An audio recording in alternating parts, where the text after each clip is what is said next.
Hi everyone, we're going to get started with the farmer panel, best practices in the field. Please come on stage, thank you.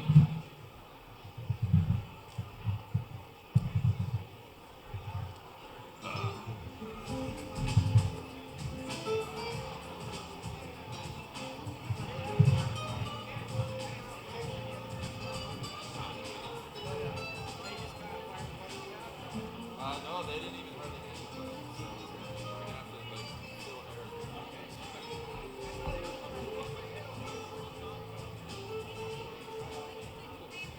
Yeah, sure. Where was the raffle?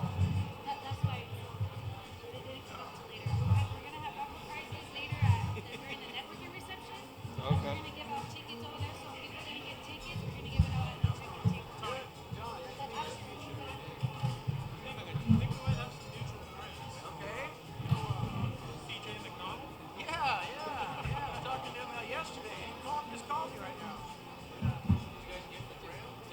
I met CJ at I think the Expo back about 6 months ago.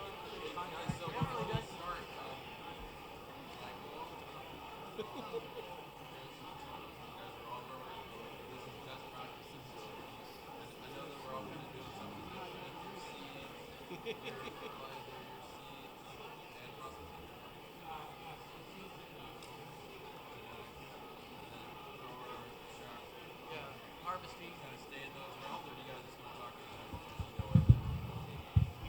I definitely don't know everything. The more I know, the more I know. I don't know The more I much. don't know. Yeah. Exactly. So do we? Oh, does these pick us up from here, or do we have to pick them up and hold them? Oops. Or just slam it on the ground. There we go. Hey, the real information's over here, so you got to get in your seat right away. All right, I want to introduce our panel here. We're going to get started on time because I think everybody's going to get hungry during this one. This is the best practices panel comprised of growers, seed producers, fertilizer, extractors, and I don't see any marketers up here, but it always comes down to marketing your product when you're a farmer. So I'm going to give each panelist about 5 minutes to talk about what they do, their background, and where they've been so far in hemp, and then where I'm going to start asking some questions on them and get tough. And if you have any questions, if you can bring them up here. It's kind of hard to hear from the audience if there's a long line, great. We're going to get into some growing questions too to make it tough on them. So I'm going to start on the end with John Currier because I'm going to tell a little bit about John Currier. He was the point guard on my basketball team. We went to Sacred Heart in Brawley together. And his family's been in farming in Brawley and Imperial Valley for a long time. So John, take it away. All right, thank you. Thanks all for all you guys coming out here today. I'm John Currier. I'm one of the co-owners of Badlands Provisions. That's the growing entity that we use. Eldon Farm Labor is a harvesting company, labor company that we have. And we are getting ready to open Imperial CBD extraction right here in Imperial. And we hope to be the first that are actually open and running in about 60 days' time. We have grown 3 crops now, starting about 9 months ago. We had a couple autoflower crops last spring, and we're finishing up our summer crop right now. We're learning that there's definitely struggles in growing. It's a learning curve by far. This is something that's, obviously hemp's new to us, but we've been through this a couple times back in the 70s with cotton, back in the 80s with asparagus. It was kind of all new. Kind of had to learn how to figure it out. Had to go through a lot of different genetics to find out what varieties were good for our areas. I think that's something that desperately needs to happen. We need some seed breeding companies to come out here and really set up shop and try to figure out the whole heat stress part of our summer crop, because we are definitely struggling with that part of it. I think that the value to our area will be kind of like our winter produce is, which is basically in October through April, which is our good weather time of year. So that's what I see right now being our value. And until there is a a very good heat stress cultivar developed for our area. I think the summer crop's going to be a challenge, but I do think that it will get figured out. All right, thanks, John. Next, we have Tony DeVera. I became introduced to Tony when he was a graduate research. I was a graduate student. He was a graduate student at Cal Poly Pomona, lowly graduate student, but he was looking at doing some trials down here that never got done a couple years ago, and he's since moved up the coast to Ventura, I believe. Yeah, Ventura County. And the name of his company? Buenaventura Coast. Buenaventura Coast. So I'll let him explain what he does now. Yeah, so... Go ahead and pull it out of the mic.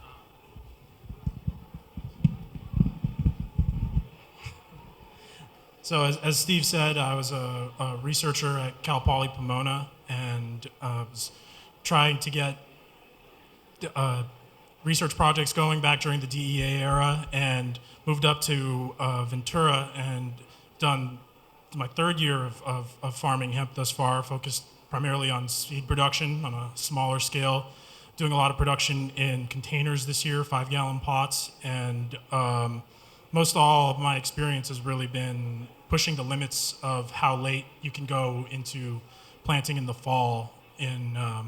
I'd say Ventura is still a part of California where you have a pretty distinct kind of winter season, very different from here in Imperial, So seeing the different ways that the plant reacts to fall plantings as days are getting shorter, and seeing how much you can really get out of the juvenile growth period, and those first phases from germination has been a lot of the data that I've seen, and it's been a really interesting source of variation within different varieties that you don't see during main season plantings. Not sure what else to add from there. It's a decent introduction. Yeah. All right, thanks. Next is Michael Collins with Everflux Technologies. I actually met him this year when we were in Denver for the NOCO conference. It's the Northern Colorado Hemp Conference. If you take this conference and times 5, that's what that conference is, because hemp's been around so long in Colorado. But when you talk to people, they still know who the first grower was, they still know their neighbors, and they're all local farmers trying to figure out how to make a buck. And they're doing pretty good with it. So Michael's from Northern California. He has some good technology, and he'll talk about it. Yeah, so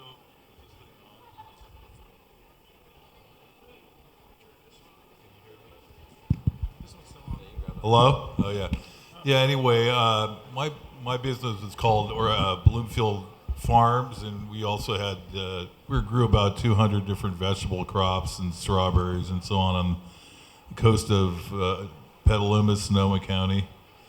So I kind of basically was kind of frustrated by the organic fertilizer industry being very hard to run through drip irrigation, and so I started working on fermented biology, where you basically take all the nutrients and ferment them over into biology in a much more effective way for a number of reasons. One, nematode control, pathology, and you get these amazing effects of stimulation, biostimulation. So we were pretty impressed with that. After that was 15 years of work, and I think it's something to really add to the list of things that you can use when you're farming. So I've got a business called Everflux Technologies, which is essentially this biofertilizer technology made easy for farming. And we also do another technology, which is basically you take inoculation of that same material into biochar, but the advantage with biochar is you just get a big cation. I mean, one of the things you got here is sand, and if you want to add cation that really holds on to your nutrients and so on, that's one that really helps with that. I think that's kind of where I'm at. All right, next we have Chris Boucher. He's the CEO and founder of Farmtiva hemp seeds. In 1994, he grew his first legal hemp research field in Brawley, California at the research station. 22 years later, he came back Last year he had a crop there, and he had a couple other crops in the valley. He's located, I believe, out of San Diego, and let him tell you about his business. Thank you very much, Steve. First, I just want to give a thanks to the County Board of Supervisors and the Economic Department for having the vision to put together a show like this. I've been involved in hemp since 1990. I opened one of the first hemp companies, and we imported hemp from China, Hungary, Romania, and by 1993, I believed that we could grow hemp in the United States. I came down to Brawley at the USDA Research Center.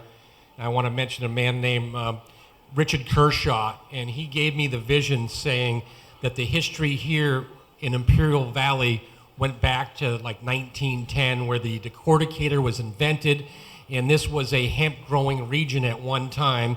And he said, we're going to do it again, and this is going to be the epicenter of where people are going to grow hemp. So rather than buy hemp from the Chinese, the Hungarians, or the Polish and the Eastern Europeans, we decided let's grow it here. And unfortunately, it didn't work out. I was pretty naive. It took about 27 years for it to become legal, and here we are now today. So it's been a long journey. I've been involved in 7 or 8 different pieces of legislation through the state of California. I also helped co-write the hemp CBD is legal in all 50 states. Some people thought it was a scam and it was illegal, but I believed in the law. At the same time, the last 2 years, I started a company, Farmtiva. We breed seeds for autoflower. We also do CBG, cannabidiol seeds, dioecious seeds, and feminized seeds. And this market, I'll tell everybody right now, is going to change. We're going to look forward to the terpene market, all the terpenes for the flavor houses from hemp, the carbolic acids, the raw juicing and the raw material from the hemp for the food industry. So it's just not CBD, fiber, and grain. There's a lot more. There's over 60 molecules in this plant. So get ready, put your seatbelt on, and hemp's going to be huge. Thank you. So we're going to focus on best field practices, and the first thing with a field is picking your field. So we're going to talk a little bit about where you pick fields, not only here in Imperial Valley, but overall. I think the speaker at lunch, Dr. Jay Nollers from Oregon, they claim to be the best place in the world to grow hemp.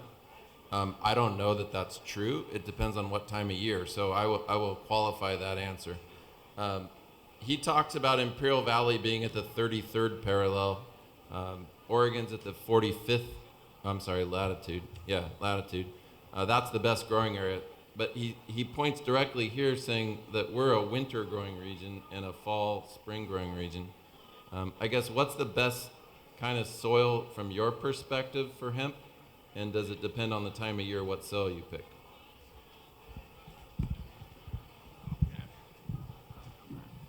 Well, I'd say probably a loamy type soil with well drainage would be, by far, it's usually the best of anything really.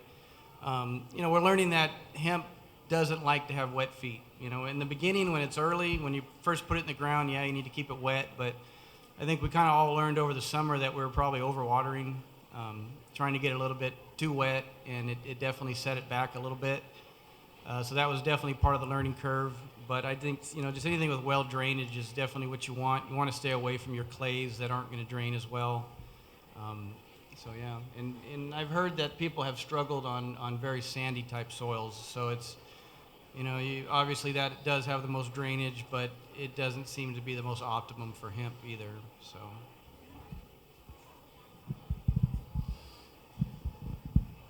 I'll definitely echo what John just said, and to, I guess, add a perspective from using manufactured soils or medium. Like just in the medium I've used this year, I've seen a significant difference in blends that are heavier in peat and have less drainage and more water holding capacity because of that, especially with regards to germinating seeds.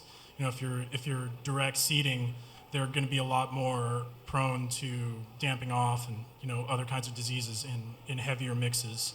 And I imagine you'd see the same thing if you're direct seeding into more clay type soil. Yeah, in response to that, I mean, we have biostimulants in there essentially that are fusarium, verticillium, wilt control. And then they're also, you're going to get a blow up of nematode issues too. So we've got 4 different techs in our product that help with that. It's just, stress factor. I can't say that necessarily, but immune stimulant. Okay, I can add on, as John said, a nice clay, a silty loam, organic material is definitely beneficial for the root system.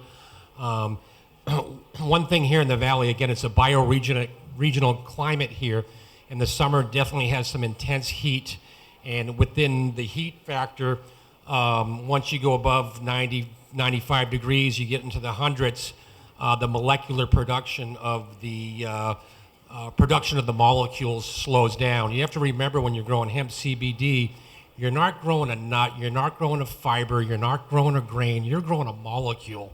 And this molecule needs a certain temperature for it to perform in its maximum ability.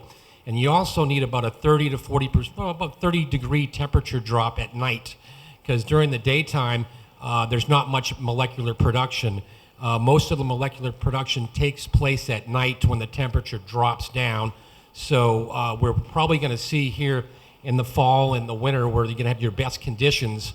And if you historically look back at George Schlichten and McCrae and Spreckles, they were all growing hemp here in 1915, 18. And they traditionally planted in March, the end of February and March, and they harvested by July. So historical data sometimes is really good to look at and compare it to what we have today. All right, thanks, guys. Next, I think you get your ground. You try to figure out what to grow. Are you going to grow vegetables? Are you going to grow hemp? We're talking about hemp, so let's focus on hemp. What do you look at for genetics?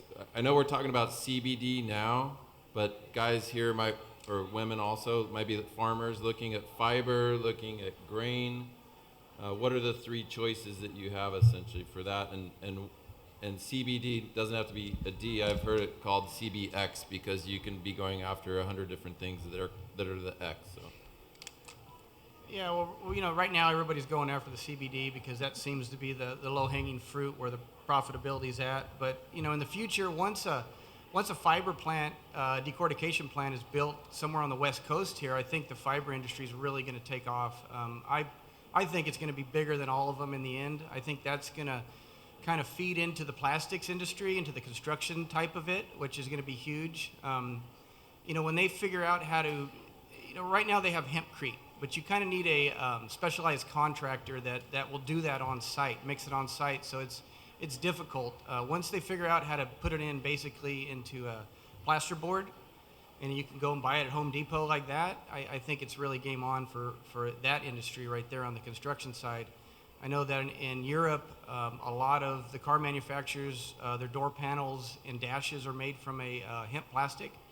So I think that's going to be another big part of this whole thing. And then the seed industry right now, the seed for basically for food grade is another big thing. But it just doesn't seem like the profitability is there right now.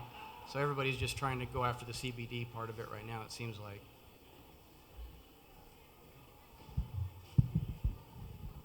Well, I guess with one subsection on genetics, to kind of go back to something I mentioned in my opening statement, there are sources of variation in your genetics that aren't going to be quite as obvious when you plant during the main season that you would see planting later on. And it's mainly because of the way the plant grows. It has a basic vegetative phase, as you say, it's like juvenile growth. Then you have your photoperiod dependent stage during the main summer, where you're going to get some of your fastest growth, which is where your plants get huge. Then you have flowering stage. And for most of the genetics that have been developed, I guess you'd call full-term varieties that are like photoperiod sensitive, they've been planted mainly in other parts of the country where they only have a main growing season, planting in May or June, maybe in July, but it already starting to feel marginal. So you don't really see the length of that juvenile growth period being a significant factor. because that juvenile growth period can be anywhere from 28 days to 42 days, maybe 49. And if your crop is out there for 4 months, it goes well past that. You have a little bit of the photo period, then you go into flowering. If you plant later, then that variation starts to be exposed, and you'll see plants that are like 3 weeks into flower, plants that are still in heavy vegetative growth. One of the places where you would not see that is the autoflower varieties, mainly because they've been bred to have no photoperiod dependent stage. They're all bred for just that vegetative growth, and the genetics have been developed along that line. Related to seed and fiber, right now I think it's fair to say a lot of the growth in planting acreage has mainly been fueled by farmers because there's so much potential profit to be made for the farmers. But with fiber and seed, I think that those industries, like John mentioned, those aren't going to be turned on until people are investing in processing. And even then, it's a question of, is processing going to be large enough and hungry enough to necessitate the planting of these specific varieties, or are these always going to be seen as byproducts to the cannabinoid product that the farmers are making most of their money on?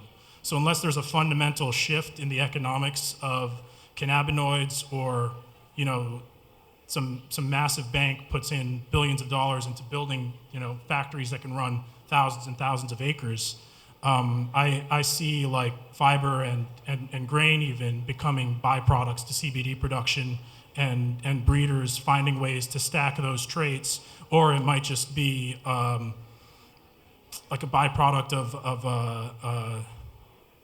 planting densities, because you see much more fiber production when the plants are planted denser. They're stretching. They're producing more of that outer bast fiber, and it's not economically feasible to plant high CBD plants at those densities yet. But as seed production ramps, we could have an industry where it's mostly all cannabinoids, and then the fiber production is like a byproduct off of that. You just need to get to these fields where you've got tens of thousands of plants per acre instead of 2,000.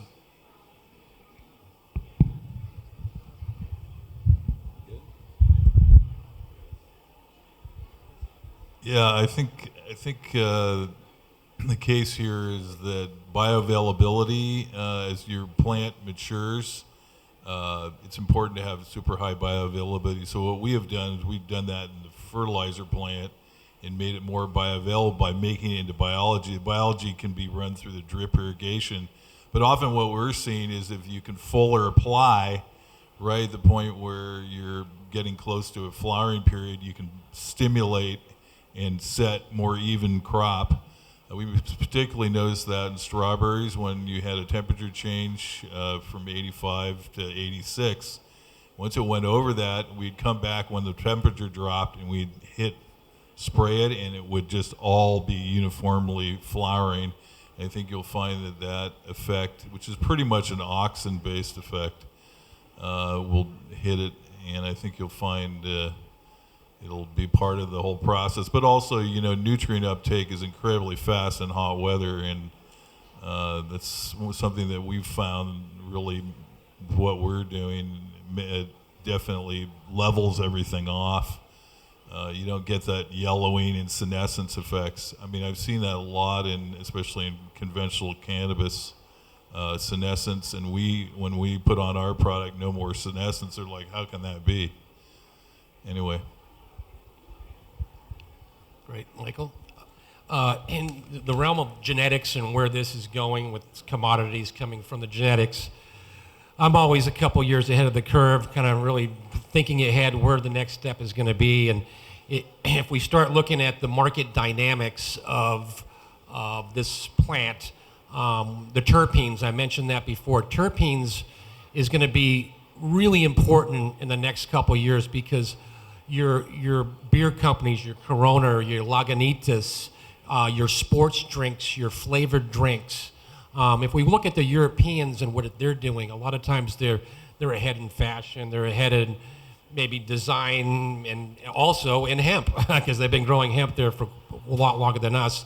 So the terpenes are going to have a huge effect, I think, for farmers, especially out here, because it's a lot easier to use extraction methods for terpenes, steam distillation, and equipment like that that's going to really ramp up, and you'll see, again, terpenes are a consumable item, whether you put it in your water, your beer, your sports drink, you can put it in your ice cream. It's the flavor house is just unbelievable, giant, multi-billion-dollar market.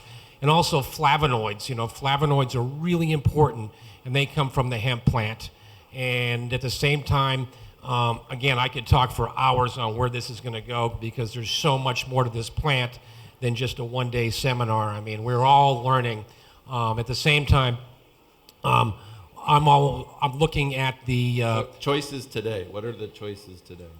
The choices today are, well, the grain, the fiber, the CBD, the CBG. The terpenes are here now. People are already doing steam distillation. They're pulling up to fields and they're just, taking raw green hemp and they're juicing it or they're steam distillating it. So that's something to look at. And yes. All right, thanks, guys. So we're going to be done at 12:15. We have approximately 20 minutes more. We're going to go, and then we're going to open up for questions. Get your questions ready. Just talk real quick, and just two seconds. Seed or transplant? What's your best guess on that? Well, so far it's been transplant. At the cost of seeds, I've paid anywhere from 25 cents to $1 a seed, and I've heard guys paying even more than that. But, at those prices, you want to make sure that every seed is germinated in a controlled environment, which means basically doing it in a nursery into a transplant. We haven't really had much success direct seeding so far. So everything that we've actually grown that's grown well has been transplanted. We do got a couple trials in the ground right now that we've direct seeded that we're just kind of, waiting for them to. We actually did them last week, so they're just germinating as we speak right now. But direct seeding is definitely the way to go. The hemp will definitely grow better if it's started in the soil, but so far we haven't mastered that yet. So right now it's transplant.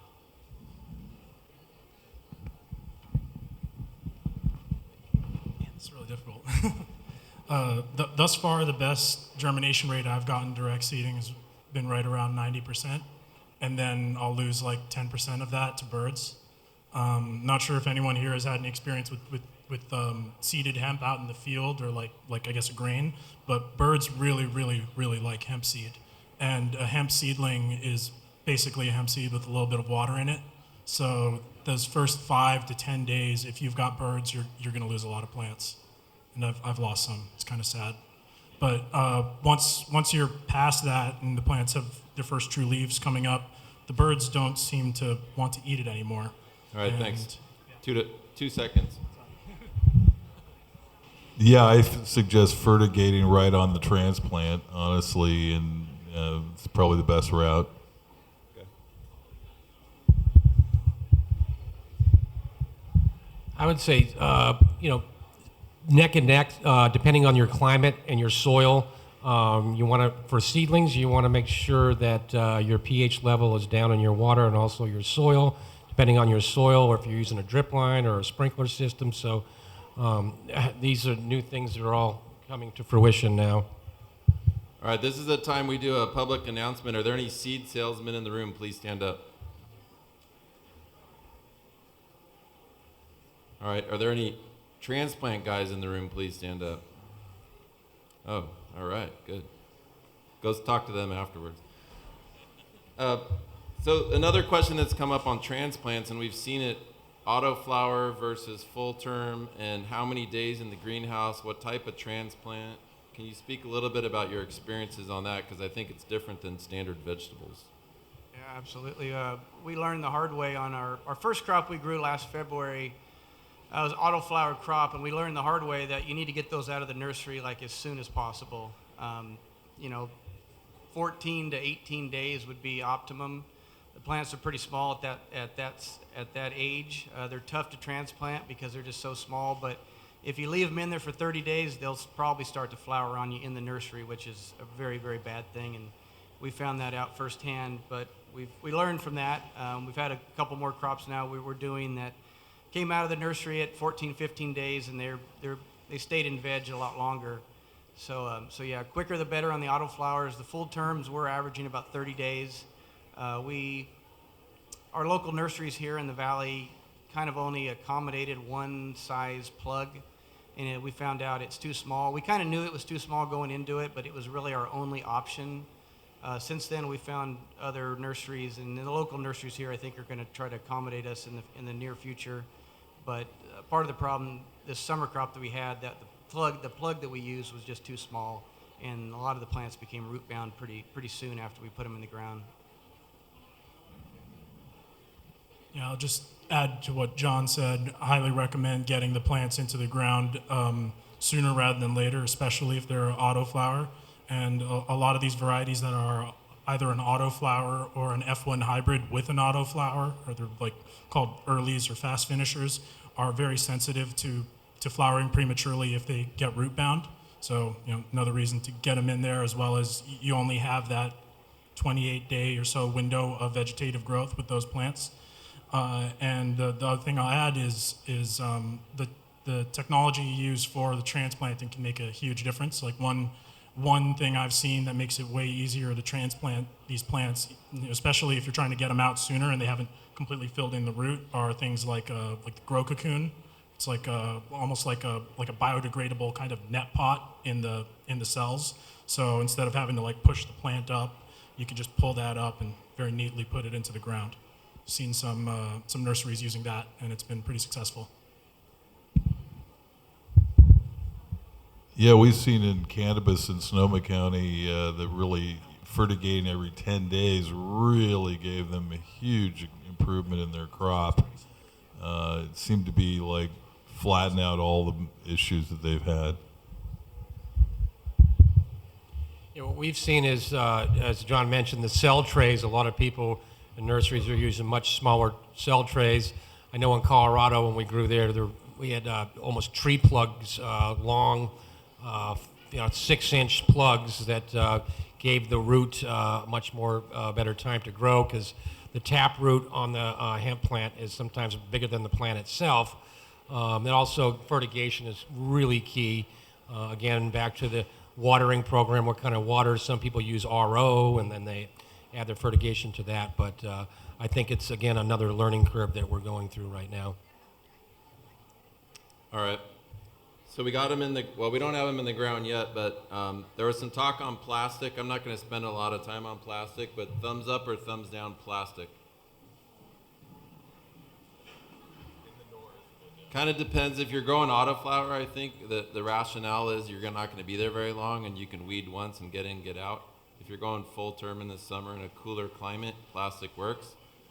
So I see that they have a plastic transplanter out there. Anyone that buys it, let me know, because I'll buy it for half price when you can't use it. All right. So water. Water is a big one. We don't control the water we use. It's given to us by God, and thank you, IID, for giving us water, or delivering us water.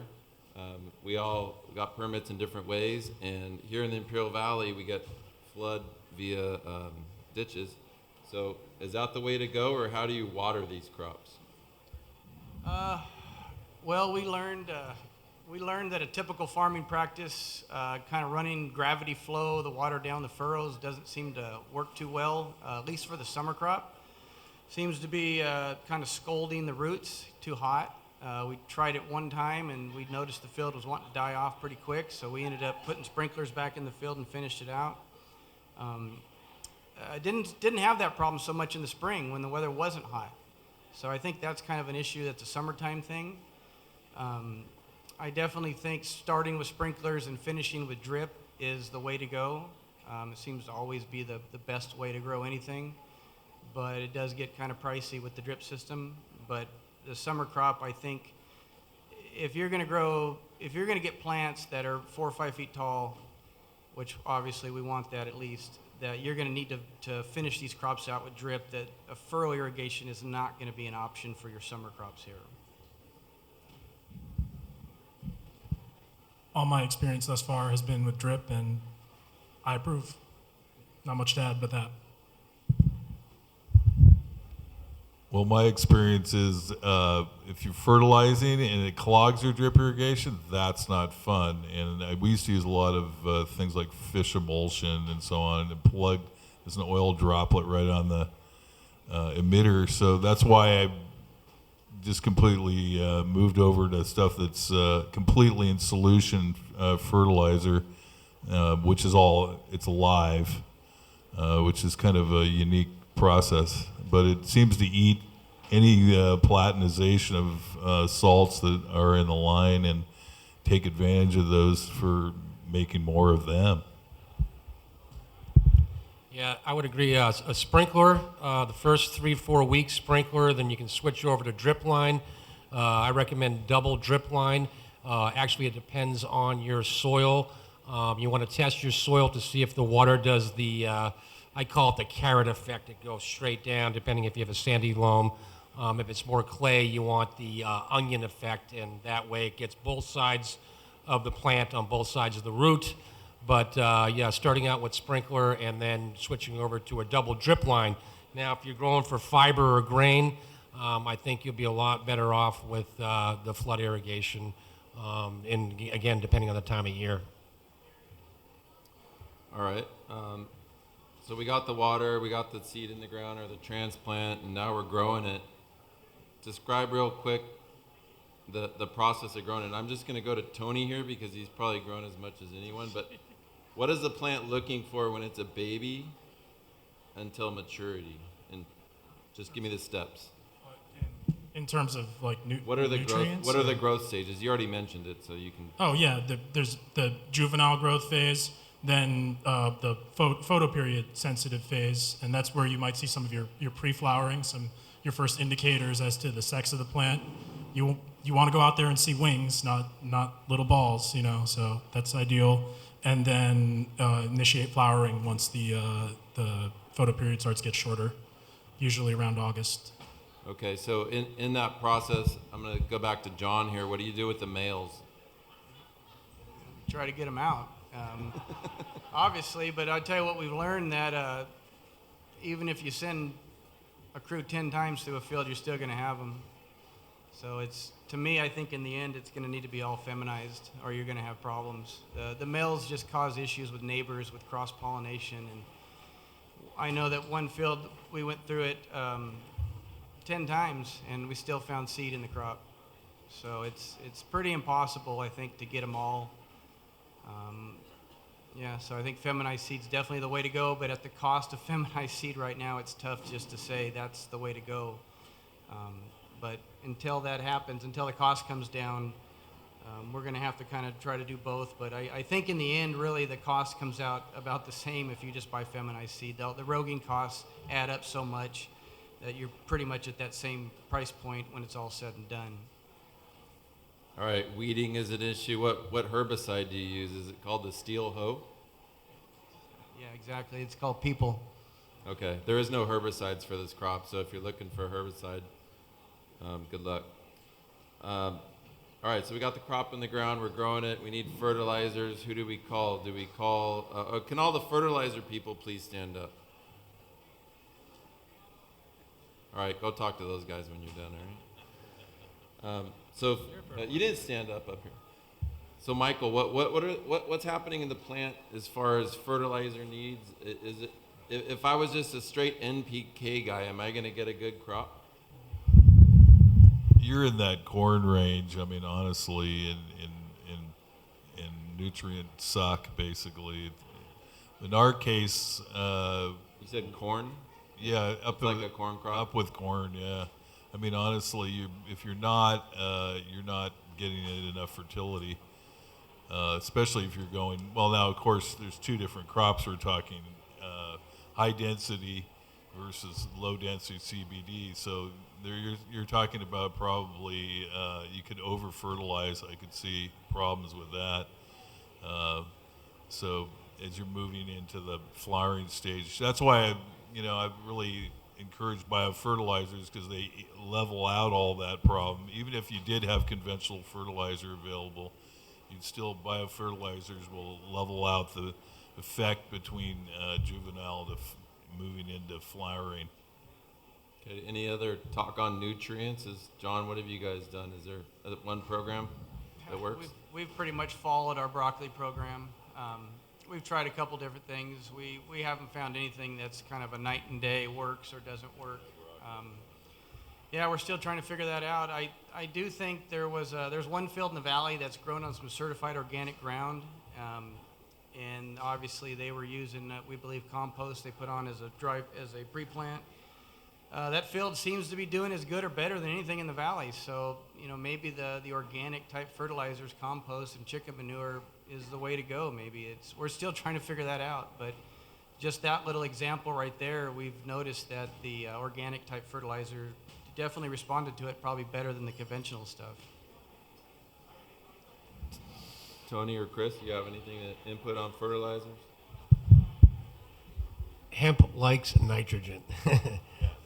So, depending if it's conventional or organic, getting your amendments for organic in your field, you have to pre-prep the field in advance and continue to do that. But yeah, at the seed stage and flower stage, nitrogen is key.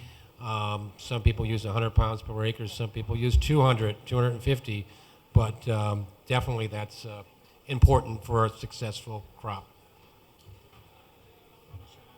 All right. Now we'll move to how not to make THC so you stay legal. Is there any understanding on what makes the plant create THC? Is it fertilizer, heat, all of the above? We don't know. We all want a sellable crop at the end. So. Yeah. So to start off with, this 0.3 is the most ridiculous law ever made known to a farmer. You're talking about 0.1% of a molecule that you have to keep in check. And one lab might be 0.32, the other lab might be 2.9, and if you go over, the state says you have to destroy your field, basically burn it, plow it. So hemp, CBD, anyone who's selling seeds, even myself, they're unstable in the terms of this 0.1%. It's almost a game, so it's always best to do your own testing. And when you plant, get a testing company, and maybe several, and compare them, and monitor your molecule because you can't see it. And that way, when it gets close to that 0.3%, that's when you call the ag commissioner and have them come out and test your field. But most of the hemp CBD, once it comes off the field and it's harvested and dried, I would say 95% of it goes above 0.3. But it's still legal because it's in the supply chain. So if that helps, I don't know, Tony, you probably know. I just say lean heavily on what your ag commissioner is telling you to do with regards to testing. Test early, test frequently, and make sure you're using that sampling protocol. That sampling protocol is going to be your best friend. 18-inch top, homogenized. Make sure you do that. All right. So we grew a crop. We're running out of time, so I'm not going to get into the growing anymore, but let's go to harvesting and markets. Then we're going to open up for questions for a couple minutes. Harvesting, is there a harvesting method that works best? Is there something that's cheapest? What's the best thing to go after if you're harvesting? And we're talking mainly about CBD here. If you're fiber, that's a completely different animal. So.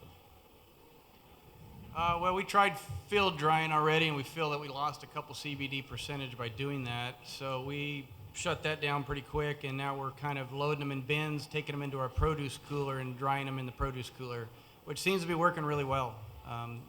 We envisioned field drying in the beginning, but we're learning that it definitely wasn't helping the crop, so we kind of had to move away from that. So yeah, that's kind of what we've learned so far. Yeah, all I can say from my experience has been that hang drying works. It's hard to scale though. I mean, you can only fit so much in hoop houses or berry hoops, but that's what I did last year and was most successful with my harvest.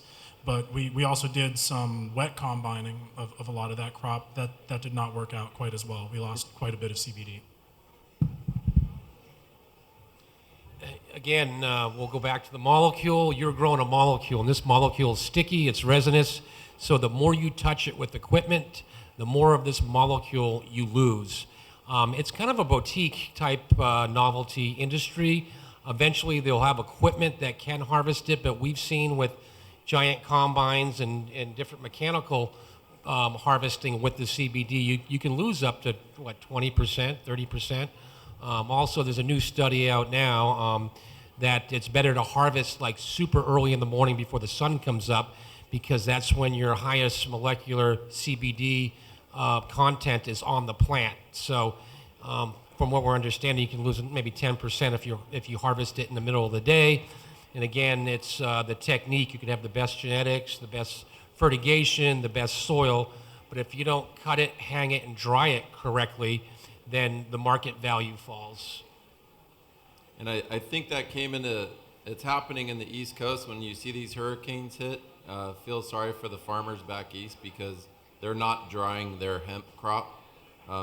Last year, I think several guys got washed out. They lost 100-acre fields completely standing. This year, they can't dry it because it's so humid.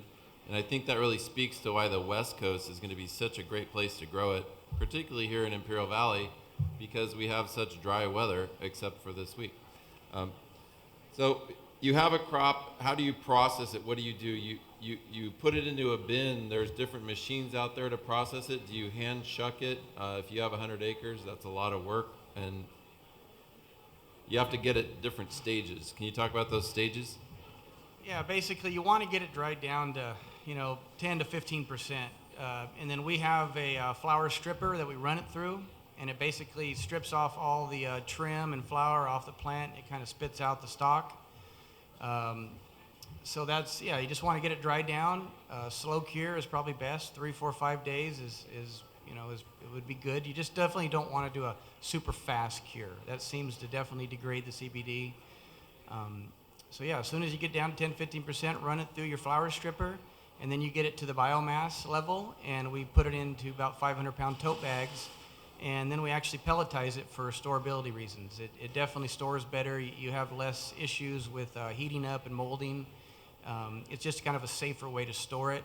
And then as we get to the extraction level, we actually break that pellet back down and decrumble it to run it through the extractors. Some of your best material, or some of your material with the highest concentration, are actually like tiny little flecks of trichomes that fly off your dried buds when you send them through these machines like flower strippers or whatever. That's what I saw last year when I was combining our dried material. It was just all this dust coming off that was making all of us, frankly, kind of sick. I mean, it was almost like allergic reactions. But that's where some of your easiest to fly off trichomes are coming off. If you're in an enclosed facility, I'd say try and capture that and vacuum it up.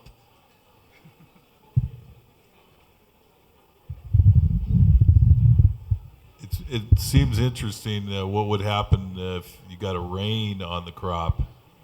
Would you have control that powdery mildew at the very last moment? That's where biofertilizers really help with that kind of control. You could actually spray it right on and then when it finally dries up, you can harvest, and then you're not having the powdery mildew. All right. So that's pretty much it. I wanted to touch on markets real quick. I don't know raise your hand if you ever heard of hemp benchmarks. Are they here? All right, this is a report they put out. It's a monthly report. You can go online, find it, hempbenchmarks.com. They're giving a U.S. regional product. They talk about biomass. They talk about dried flowered clones, industrial seeds, CBD seeds. There's a lot of information here. The one thing they're talking about, though, is the descending price for the marketplace right now. So if you can talk real quick about where you think the future of this goes just for CBD.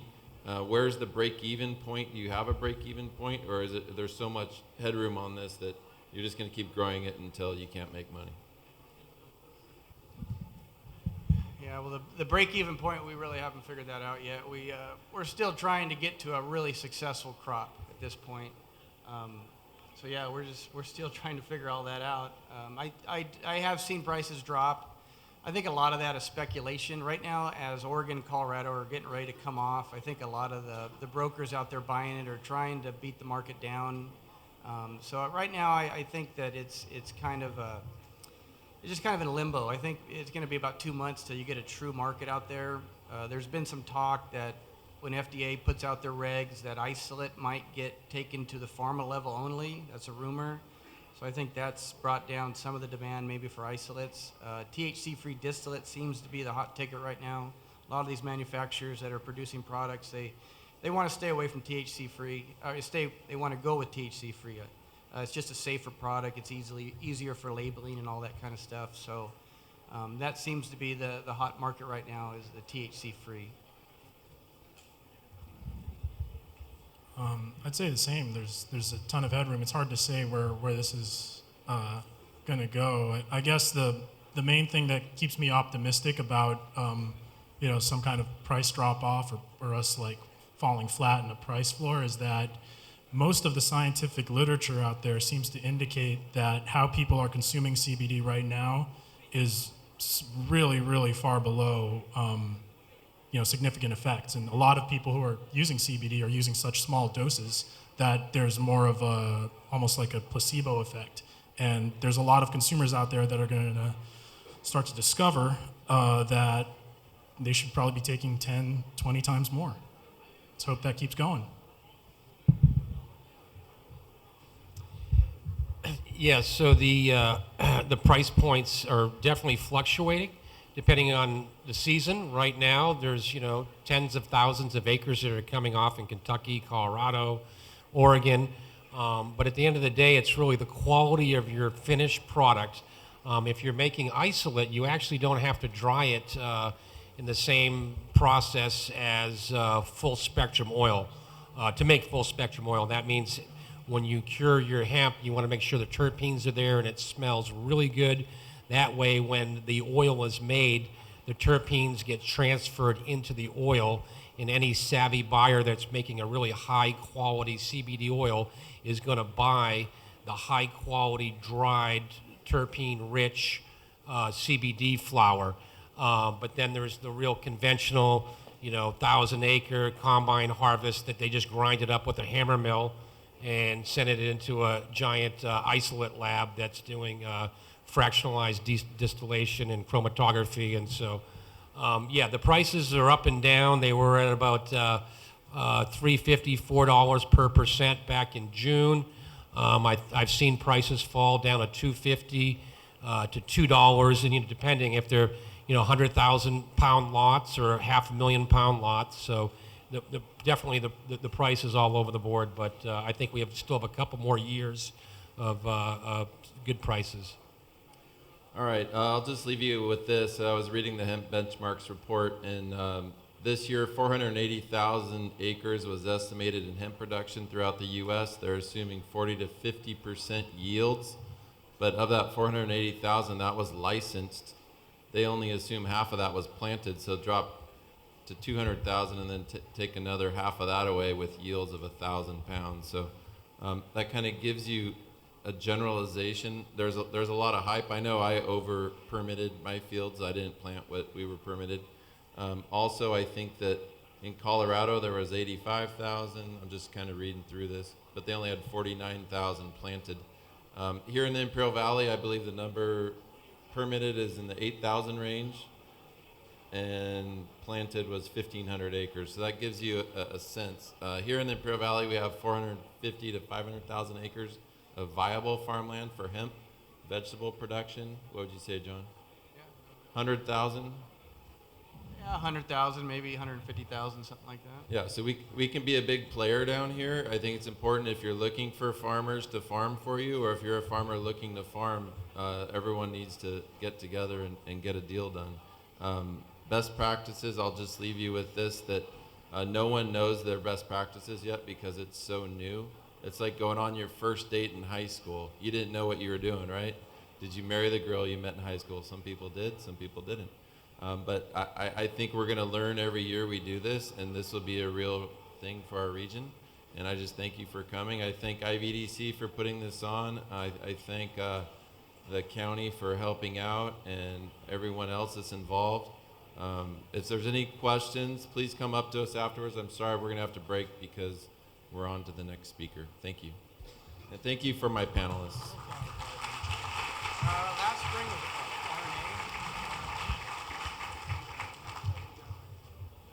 was I was supposed to announce that there is a raffle, and there will be tickets back there, and at the end they will raffle off some great baskets.